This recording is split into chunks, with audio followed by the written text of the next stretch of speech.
खुलुमबाय आङो सिबिरानि ब्रह्म एसबी बड' निउज चेनेलाव नोंथांमोनखौ आरोबावहाय बरायनानै लाबाय जाय बिथांमोना सानसेयारि खौरां नायनो मोजां मोनो बिथांमोना आंनि बे एसबी बड' निउज चेनेलखौ साबस्क्राइब खालामनानै लानो हागोन मानो होननानै बुङोबा बे चेनेलनि गेजेरजोंनो जोङो सानफ्रोमबो सानसेयारि खौरांखौ फोसावो राजखान्थि समाजखान्थि आरो गुबुन आयदानि सायाव जोङो बे चेनेलनि गेजेरजों थार खौरांखौ फोसावो नोंथाङा जुदि खौरां नायनो मोजां मोनोबा बे चेनेलखौ साबस्क्राइब खालामनानै लानो हागोन BPFनि मावख'आव बुफाय बुसि BPFनि मावथिफोरा मावख'नि चेयार बुफाय बुसि खालामनानै खुद्रिदों आरो अरबो सावनानै होदों तामुलपुर टंला बिजनी आरो गरेसर विधानसभा बियाबखौ BJPनो एंगारनानै होनो नागिरनायनि उनावनो कलाइगावआव दुंहाव थासारि टंला विधानसभा बियाबाव दुर्गा दास बर'नो टिकेट होनांगौनि थाखाय गोख्रोङै दाबि खालामदों BPF दोलोनि मावथिफोरा मददगिरिफ्रा फोरमायथिदों दि टंला विधानसभा बियाबाव BPF दोलोआ खेबथामै MLA देरहाबोदों आरो दाबो BPFनि MLA दंखायो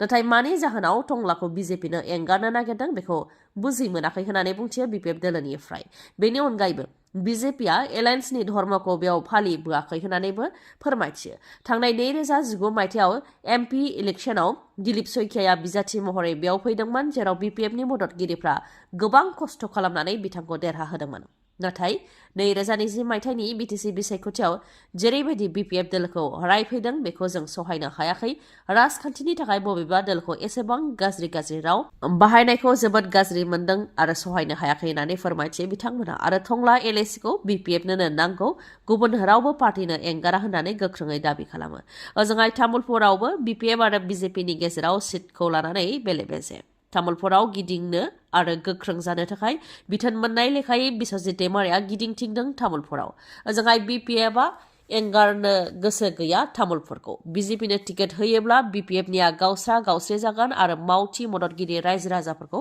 बुजायनानै लाखिनो हानाय नङा होननानै फोरमायथियो बेनि अनगायैबो तामुलपुराव BJPआ गेलेयोब्ला जेनगोना रोखा मानोना BJPनो माइनरिटिया भट होआ होननानैबो फोरमायथियो बेनिखायनो BPFनो जाहाथे टिकेट होयो बेनि थाखाय खावलायो BPF दोलोनि गोजौ दैदेनगिरिफोरनिसिम ओजोंहाय तामुलपुर टंला बिजनी आरो गरेसरखौ BJPनो एंगारनानै होगोन होननानै दासान्दि गोसारगासिनो दङब्लाबो बा सावरायनाया जागासिनो दंब्लाबो जेब्लासिम आंनि खुगानिफ्राय ओंखारा अब्लासिम फाइनाल जाया होननानै रोखायै फोरमायथिबाय BTSनि गाहाय हाग्रामा महिलारिया आसामनि गुबुन रेलवे स्टेशनफोराव ट्रेन लाखिनांगौनि थाखाय आर'जलाइ होनाय जादोंमोन बे लेखायै गासै गं 52 ट्रेनफोरखौ आसामनि गुबुन स्टेशनफोराव लाखिनो थाखाय गनायथि होबाय मिनिस्ट्रि अफ रेलवेसनिफ्राय नाथाय एक्सपेरिमेन्टेल बेसिसआव गनायथि होनाय जादों अदेबानि बेफोर स्टेशनाव ट्रेन लाखियोब्ला बेसेबां टिकेट फाननो हायो बेखौ सिगाङाव नायग्रोनाय जागोन गं 52 ट्रेननि मादाव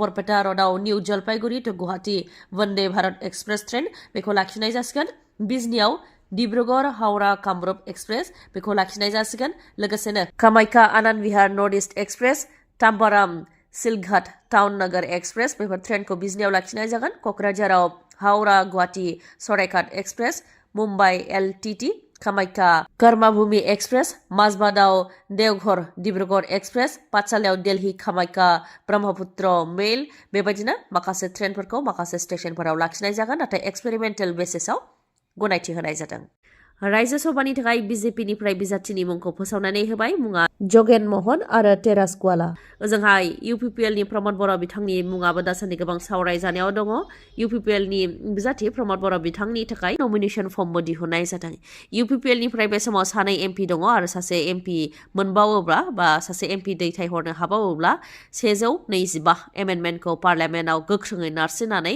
बारहोनो हायोब्ला बा बिलखौ पास खालामनो हायोब्ला BTCआव 40 बियाबनिफ्राय 60 बियाब खालामनो हागोन जाय मोजां खौरां जागोन आरो जोंनि गेजेराव गोख्रों राजखान्थियारि थासारि सोमजिगोन होननानै फोरमायथियो राजु नार्जारिया लोगोसे संबिजिरनि 280 नं फारिलाइनि गेजेरजों आसाम सरकार आरो मिरु सरकारनि गेजेराव रां बावजा राननाय जायो नाथाय बेखौ सोदाङोब्ला BTCआव मिरुनिफ्राय थोंजों रां फैगोन बा थोंजों फान्ड लाबोनो हागोन होननानै फोरमायथियो आरो जोंनिफ्राय BTCनिफ्राय 3 MP खौ जुदि पार्लियामेन्टआव दैथायहरनो हायोबा बियो मोनसे जारिमिन जागोन होननानैबो फोरमायथियो राजु नार्जारि बिथाङा US आरो इजराइल जथायै इराननि सायाव गाज्रि रोखोमै गाग्लोबनाय हिन्जावसा फरायसालियाव एटेक खालामदों जायजों 100 बांसिना जिउ खोमानो गोनां जादों खोला इरानाव थानाय मिनाब ओनसोलाव मिसाइलजों गाग्लोबनाय जाथाय स्कुलनि साखाथियाव इरानियान रिभलुसनारि गार्ड थायोमोन बेखौ टार्गेट खालामनानैनो फरायसालियाव गाग्लोबदों जायजों 100नि बांसिना जिउ खोमानो गोनां जादों।